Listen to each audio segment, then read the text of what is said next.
சூர்யா எப்படி ஒர்க் போகுது? ஒரு நிமிஷம். வாயை தொறடா. ஒரே நிமிஷம்.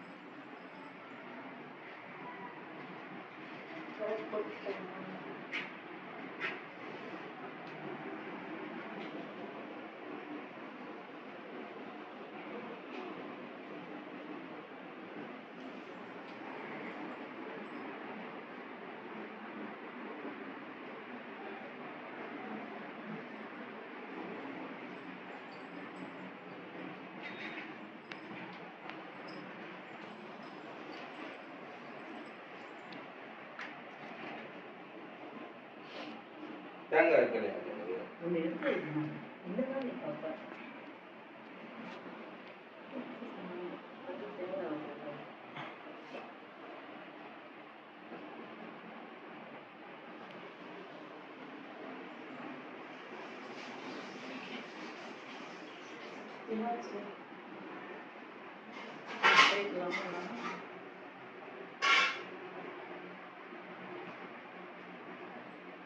அச்சதை போட்டு வச்சிட்டியா? இருக்கு நாங்க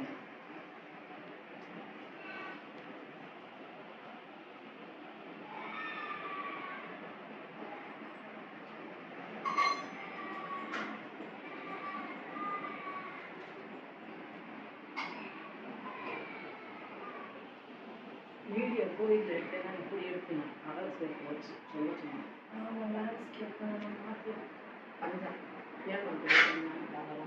நான் தான் அவட்ட சாரி வேற கேட்டேன். என்னால ஏதோ முடிஞ்ச அளவுக்கு எடுத்துருக்கேன்.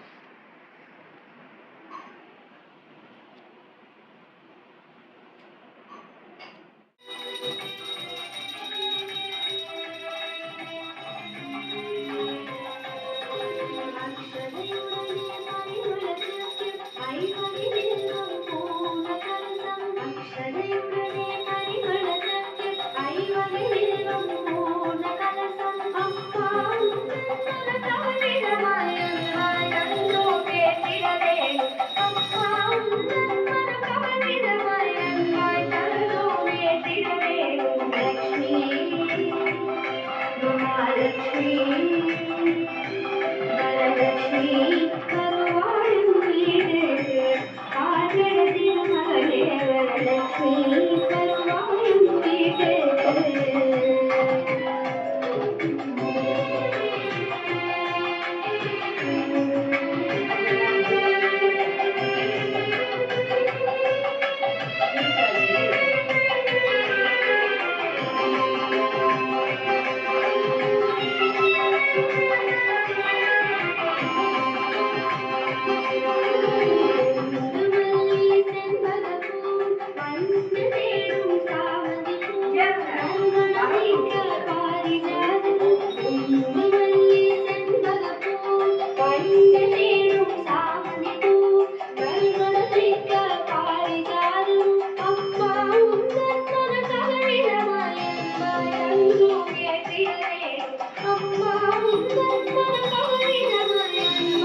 ஆதிலக்ஷ்மி வருகவே தீபங்கள் ஒளிரவே மகாலட்சுமி வருகவே தூபங்கள் வளர்கவே வரலட்சுமி வருகவே நல்வரங்கள் தருகவே மகாலட்சுமி வருகவே செல்வமள்ளி வழங்கவே ஆதிலக்ஷ்மி வருகவே ஆனந்தம் நிறையவே துர்காலட்சுமி வருகவே வெற்றி என்றும் விளைக்கவே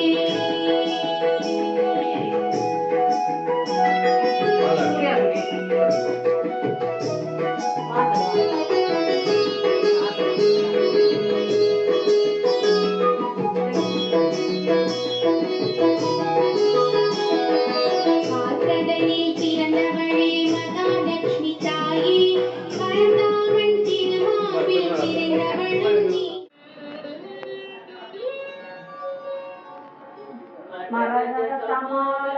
முட்டுகளை மொய்க்கின்ற பொன்னிற கருவண்டு மாதவன் மார்பினில் வாசம் புரிந்தங்கு வீட்டிலே பேற்றும் விழிகள் பலரும் பல்வல முட்டுகளை மொய்க்கின்ற பொன்னிற கருவண்டு மாதவன் மார்பினில் வாசம் புரிந்தங்கு மெய்சிலே பேற்றும் விழிகள் பரவுமல் கடிதத்தின் செல்வ வளமாகிடும் திருமகளின் அழகு விழிகள் பதிவோடு தந்த இரு விழிகளின் கடை நோக்கு மங்களம் என கருளவே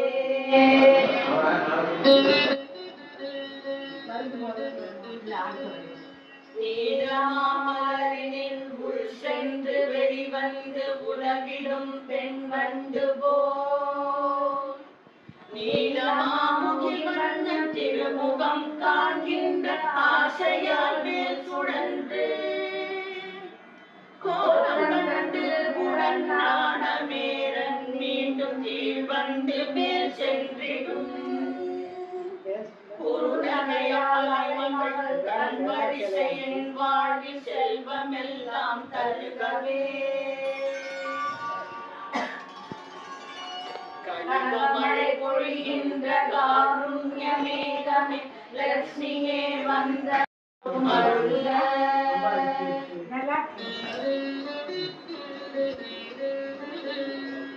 எந்த கடை பார்வை நாரணனின் கௌசுவ மாய்வில் வாழ்கின்றதோ எந்த கடை பார்வை இந்திரனின் நீலமணி சரணாய் ஒளிர்கின்றதோ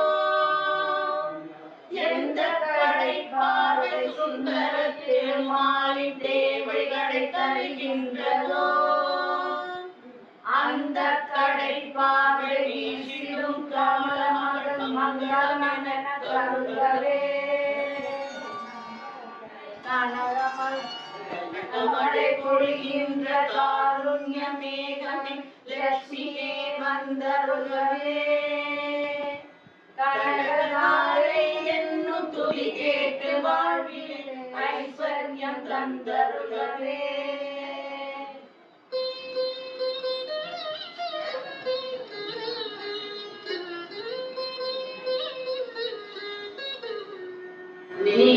நீருன்னேகமாய் காருண்டு காட்சி தரும் விஷ்ணுவின் திருமாலினில் நிலை கொண்டு பொழிகின்ற மின்னலாகி அகில உலகுக்கும் தாயுமாகி பாகவகுலத்தில் அவதரித்து பூஜை செய்வதற்குரியதாகி பரிமளிக்கும் வடிவம் எதுவோ அது என்னில் மங்களம் பொழியட்டுமே. What if your earphones could do more than just play sound?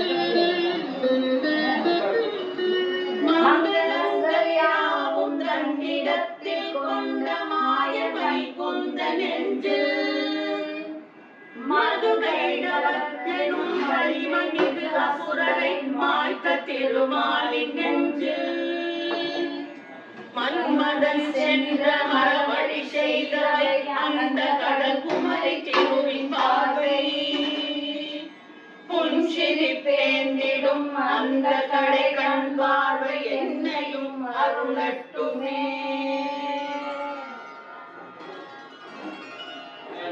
மழை பொழிகின்ற காருண்ய மேகமே லட்சுமியே வந்தருள்களே. கனகதாயை என்னும் துதி கேட்டு வாழ்விலே ஐஸ்வர்யம் தந்தருள்களே. வாழ்க்கையும் இந்திர பதவியையும் வேடிக்கையாய் கொடுக்கும் முரணை வெற்றி கொண்ட விஷ்ணுவிற்கு பெரும் ஆனந்தம் வந்து நிற்கும். நீலோத்பல மலரின் உட்புற பகுதி போல் நளினமாய் தோன்றி நிற்கும். நிலமகளின் கடை நோக்கில் ஒரு பாதி என் மீது கணமேனும் பொழியட்டுமே.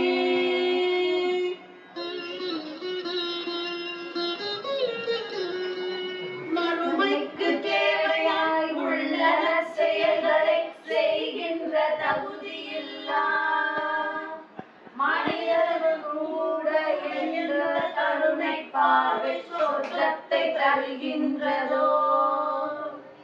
அந்த கருணை பார்வை கொண்டவள் தாமரை மலர் மீது வீற்றிருக்கும் அன்னையாம் ஸ்ரீ மகாலட்சுமியின் திருநோக்கு தேவைகளை அருளட்டுமே.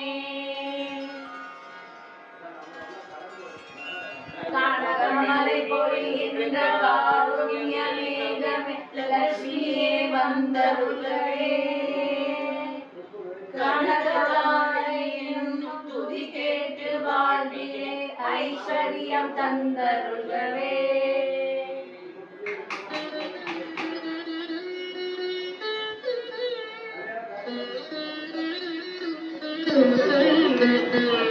கருணை என்னும் அருள் காத்தினைய நன்மை தர கூட்டியே வந்து நிற்கும். திருமகளின் விழி என்னும் தலை கொண்ட நீருண்ட கரியமா வண்ண மேகம் ஏழ்மையாற்றுயருற்று வாழ்கின்ற சாதக குஞ்சுகளாம் எங்களுக்கு செல்வமழை பெய்து பெரும் பாவமருளை நீக்கி வரமெல்லாம் அருளட்டுமே.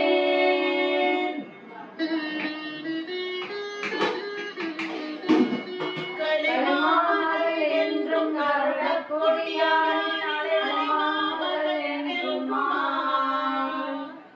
நிலமானுசாகம் பரி என்றும் பிறை சூடும் பெருமானின் மலை மகளுமா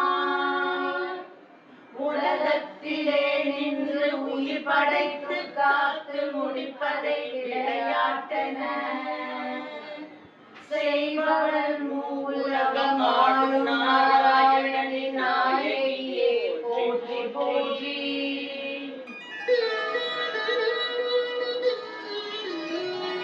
கனகமழை பொழிகின்ற காருண்ய மேகமே லட்சுமியே வந்தருள்களே.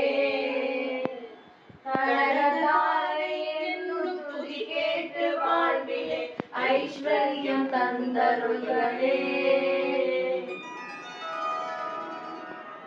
நல்ல பல செயலுக்கு ஏற்றபடி பயன் தரும் வேதபடி வினலை போற்றி.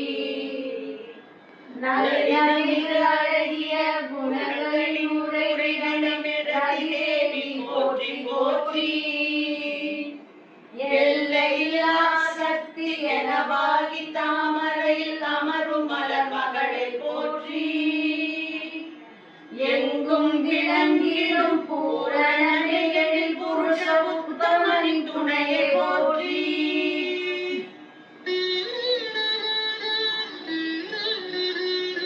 செங்கமலமலை கொண்ட சிங்கார முகம் கொண்ட திருமகளை போற்றி போற்றி.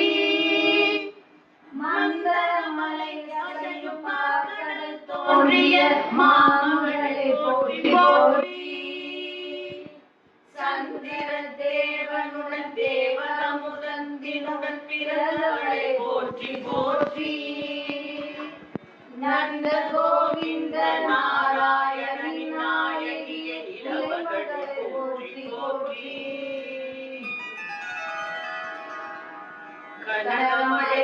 பொழிகின்ற காருண்ய மேகமில் லட்சுமியே வந்தருள்களே.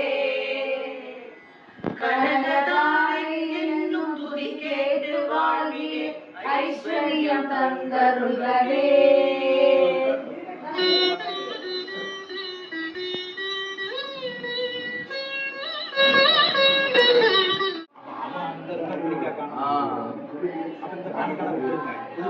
கண்ணாடி போட்டுருக்கீங்களா?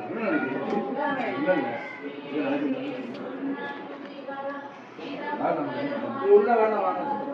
இருக்கட்டும், இங்கே இருக்கட்டும். மருமக சாமி எப்படியா சோடிச்சு வச்சிருக்கா?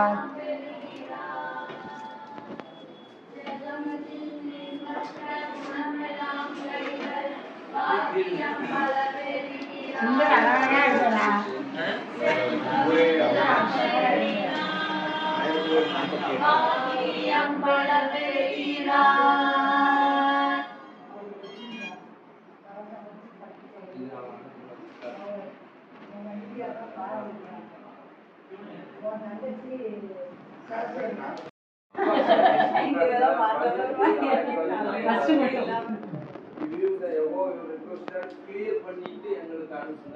ஓம் கம் கணபதியே நமோ நம. ஸ்ரீ சித்தி விநாயக நமோ நம. அஷ்ட விநாயக நமோ நம. கணபதி பாப்பா மோரியா. ஓம் கம் கணபதியே நமோ நம. ஸ்ரீ சித்தி விநாயக நமோ நம. அஷ்ட விநாயக நமோ நம. கணபதி பாப்பா மோரியா.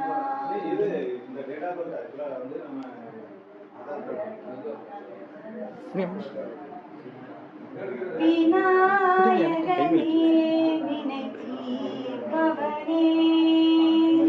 வேளமுகத்தோனே ஞாழ முதல்வனே. விநாயகனே வினை தீர்ப்பவனே. வேளமுகத்தோனே ஞாழ முதல்வனே. விநாயகனே வினை தீர்ப்பவனே. குணாநிதியே குருவே சரணம். குணாநிதியே குருவே சரணம். குறைகள் களைய இதுவே தருணம். குறைகள் களைய இதுவே தருணம். விநாயகனே வினை தீர்ப்பவனே. வேளமுகத்தோனே ஞாழ முதல்வனே. விநாயகனே வினை தீர்ப்பவனே. நல்லா பாட்டு அப்பா இருக்காருன்னா அவர் ரிட்டையர்ட் ஆகி வரும்போது அப்போலாம் இந்த சிஸ்டம்லாம் கிடையாது. ஹிந்திக்கார பெட்டர்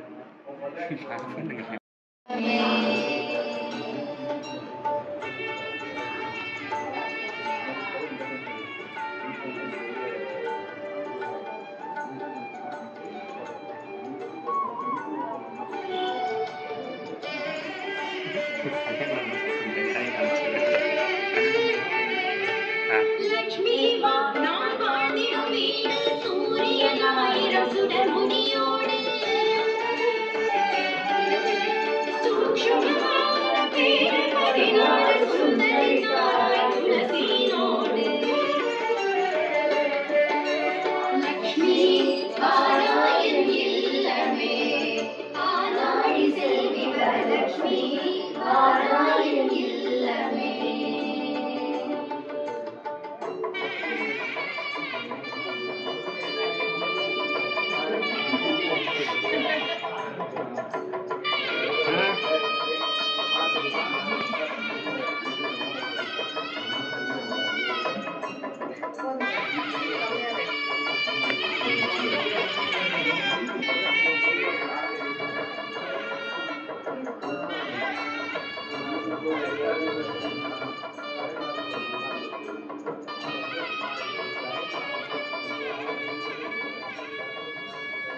அவருக்கும் ட்ரெஸ் கொடுக்க வேண்டும்.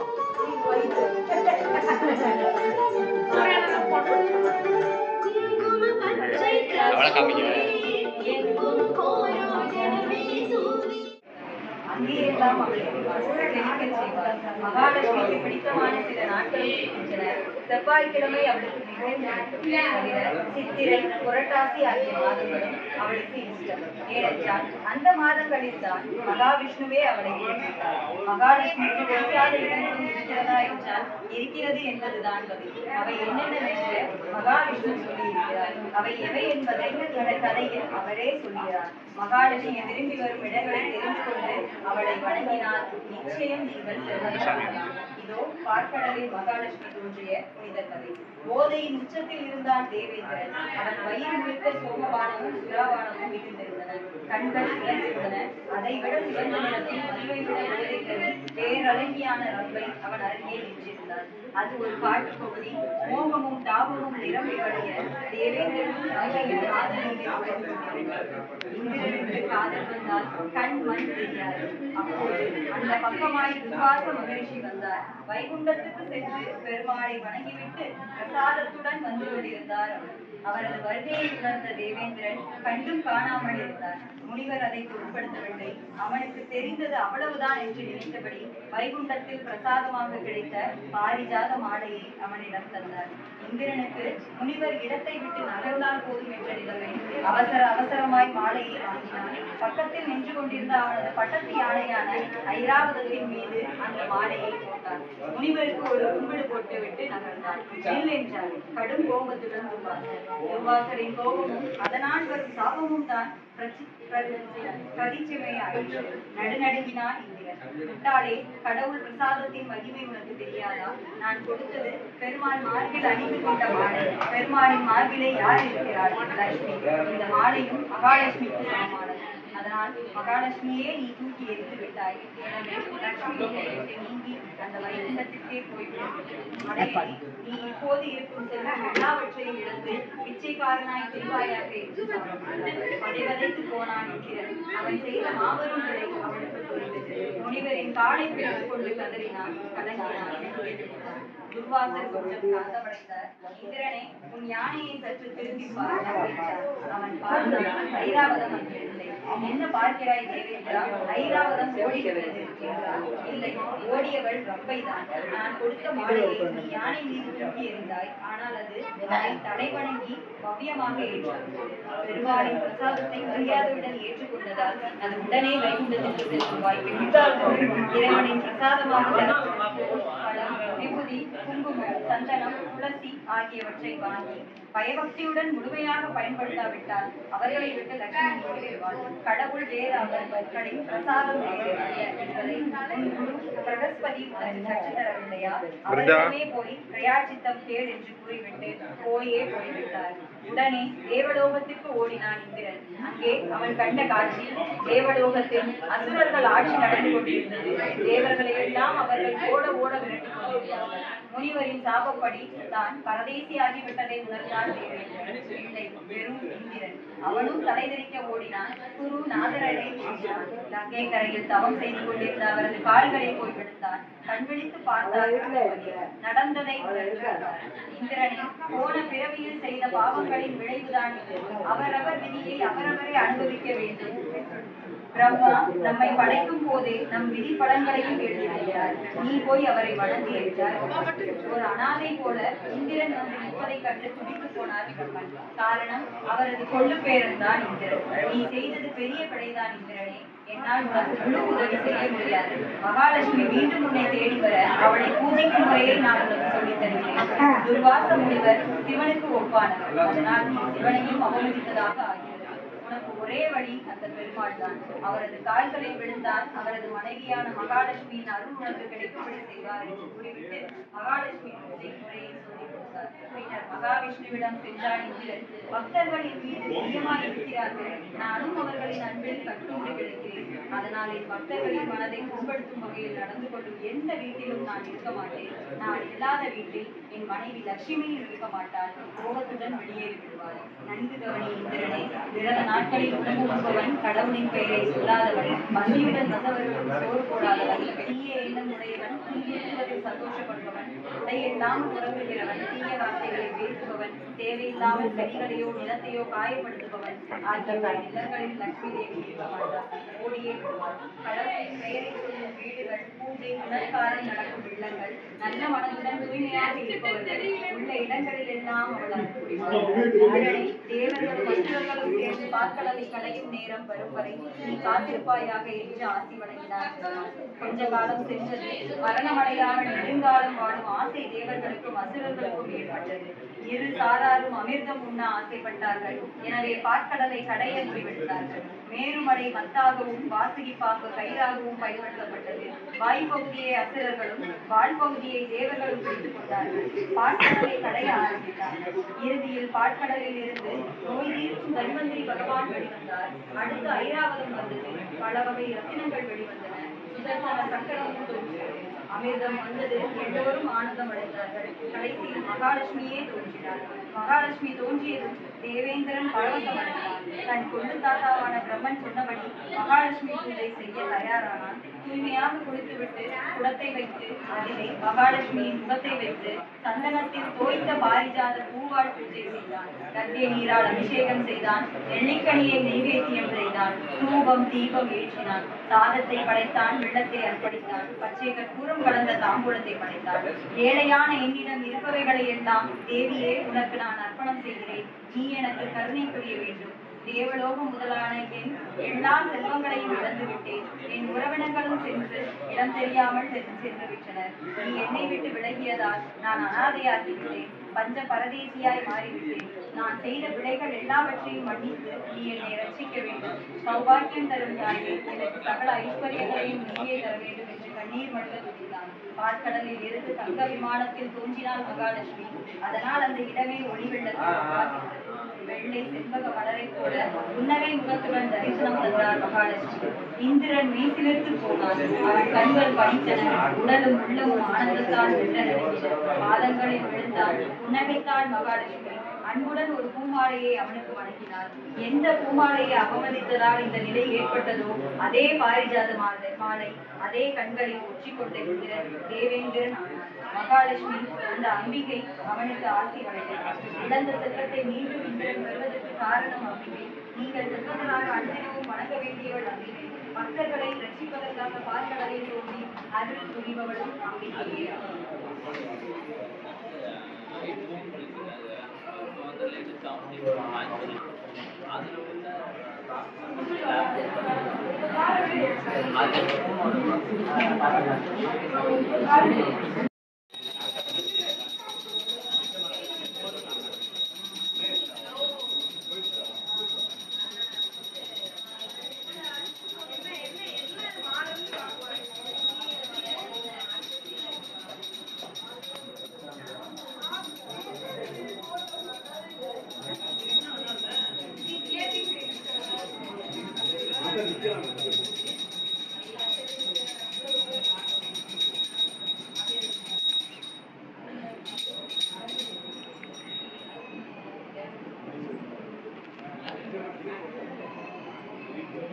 முன்னாடி கட்டி வருது அங்க விக்கி அங்க முன்னாடி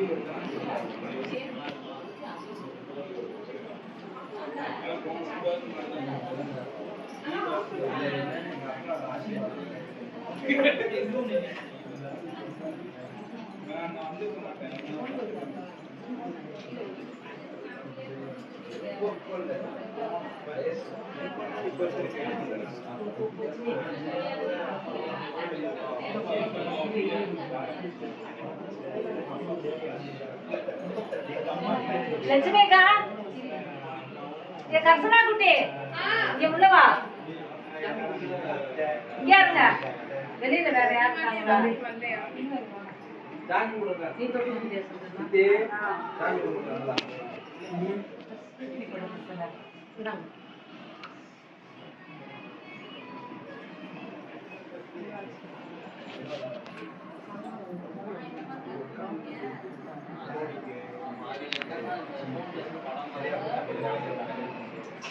ஃபோன்லாம் எடுக்க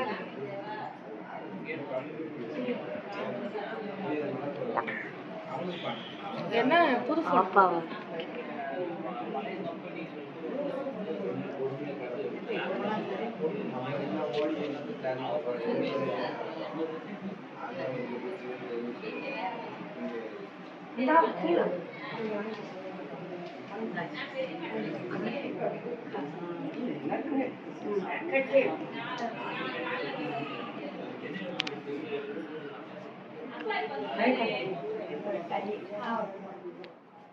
பூஜை பண்ணாங்க விரதம் நம்ம எல்லாருக்கும் பூஜைக்கு கிடையாது லட்சுமிகா